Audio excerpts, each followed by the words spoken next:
Welcome to my new home. And although new is good, it still needs some finishing touches. Take these light switches for example, brand spanking new. But do you see the problem? You probably don't, but hey, it's 2024. Why do you even have to manually touch the switch to turn it on? Hey, turn on the living room lights. And that's the beauty of Lutron switches. Come on, let's talk about it. Hey, turn on the studio. See how much better that is? I outfitted my entire house with Lutron smart switches so that I never have to worry about leaving a light on, or even just getting off the couch when my intention was to laze around in the first place. Not to mention the security benefits of being able to remotely control your lighting when you're away. Well, you can't beat that. But was going with Lutron a good idea in this day and age of all these new protocols like Matter and Thread and what have you? We're gonna find out in a second. Big shout out to Lutron. I reached out to them and said, hey, look, I hear you're the heavyweight champions in the smart home game. I'm looking into outfitting my house with smart lights, and if you have something for me to put to the test, well, it's now or never. They promptly sent me a package of smart switches to see if they can be the majority stakeholder in my smart home lighting setup. From day one, these switches have been the most reliable devices in my home. And I'm not just saying that. To give everyone a fair shot, I have these new Matter TP-Link switches in parts of the house, and although they're a bit cheaper, I have had some issues with them. That's for a whole nother video as well.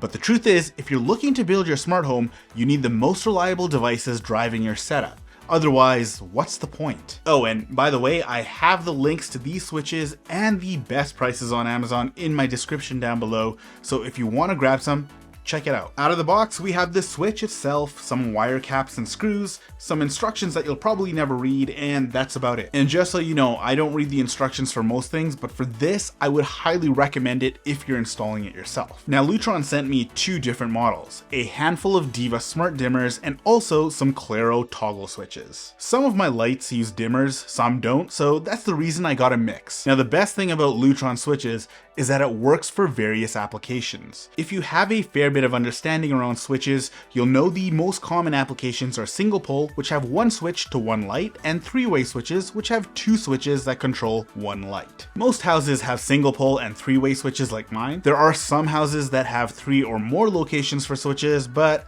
I haven't encountered that, so I'm not going to speak about it in this video. Other companies sometimes have separate switches depending on the application you require, but Lutron switches work as an all-in-one solution, so no need to worry about buying the wrong one. I won't go through much detail about setting it up, but I have linked some amazing videos that helped me during the install to cover the basics on electrical switches, single pole, three-way switches, and whatnot. Check those down in the description below. Major disclaimer, if you're not comfortable with DIY stuff or even electricity in general, it's no joke. So just call an electrician. You won't even have to stress about the install itself. In fact, you can just skip ahead to the next chapter where I talk about the post setup process, using Lutron switches daily, and setting it up in HomeKit. But for those of you who are a little adventurous like myself, let me talk about the install process and some of the nuances that I ran into. The install was incredibly simple, and I don't have a background in electrical circuits, but the videos I link below helped me to really understand the theory behind a three-way switch, which gave me the confidence to install this myself. To cap it off, I have also linked Lutron's install video for installing the dimmer in a single pole application as well as a three-way. So first, I'm going to show you how I installed the three-way dimmer switch. Essentially, you have two switches within the house that control one light. The two switches talk to each other using two traveler wires, which are shown here. Each of these switches also have a ground wire and a common wire. The common wire is really just the power coming from the source. That's as basic as I can explain it. So in this example, I want to replace two mechanical switches that control our bonus room lights. These lights are dimmable, so I want to use one of the dimmable Diva smart switches that Lutron sent me. I don't have to replace both switches, just one with a dimmable switch. The other mechanical switch we modify slightly using the included jumper cable. We'll get into that soon. Once you know what exactly you're doing, it's fairly quick to install these switches. With the first switch, I'm going to remove the wall plate and pull it out. Now you can see here we have a common wire which is usually connected to the black screw, and then 2 other traveler wires that go to the other switch. Now, depending on who built your house and how lazy they were at the moment, sometimes the colors of the wire and screw won't follow the standard. I saw this a couple of times with switches throughout my house, so I'd always recommend a voltage checker to make sure you truly know where the common wire is. The builder didn't add a ground wire to this switch, but I'll hook it up on this new switch anyway. Now, hooking up the Claro smart switch, which is just a rocker switch, is a bit different. You have 1 extra wire that you need to connect in order for this to work. It's the white neutral wire, and you'll usually see this bunched up and capped in the back of the switch box. Installing both the Diva and the Claro in a single pole application is much easier, as you only have to worry about hooking up 3 wires for the Diva, and then those 3 including the neutral wire for the Claro. Now, I missed a very important step initially when installing these, and that caused me a lot of grief, so I'm going to tell you exactly what that was. This yellow jumper cable. Yeah, that's extremely important if you're only replacing 1 switch in a 3-way application.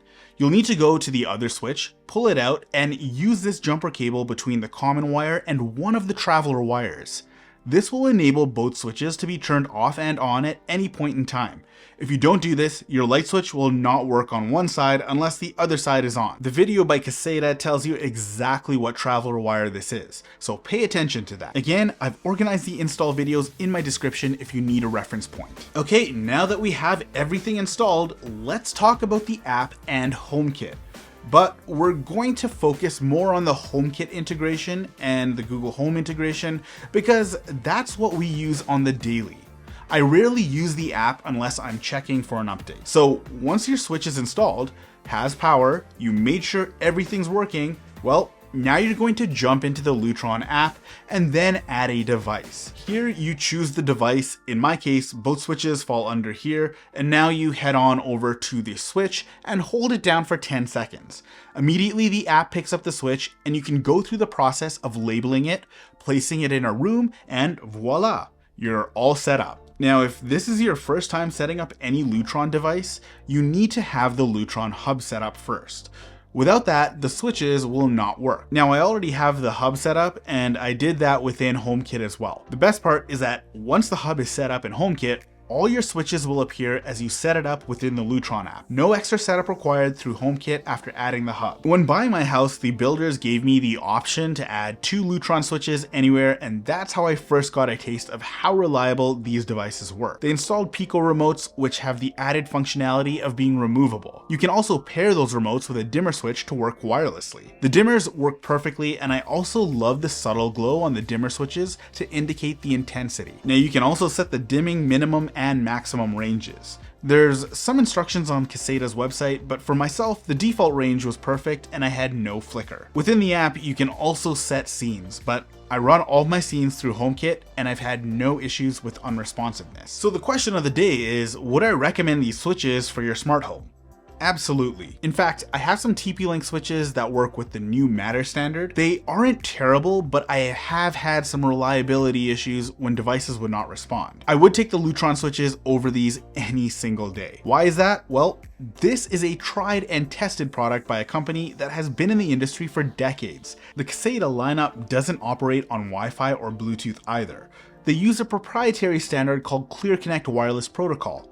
In technical terms, it's an RF protocol that does not require your internet or wireless router to be working in order for the lights to operate. And this is huge because reliability is what I'm looking for in my smart home, regardless of the protocol. The added bonus is that it integrates with HomeKit, Google Assistant, and Alexa. So if you're struggling to grasp the idea of paying a bit more upfront for these switches compared to other options, I can tell you the initial upfront cost will be well worth it when you pay for a reliable product. So those are essentially my thoughts on the Caséta lineup by Lutron. I hope you enjoyed this video. If you have any questions, I'll be sure to answer them in the comments down below. My name is J.I. Thank you for watching and thank you for kicking it with me.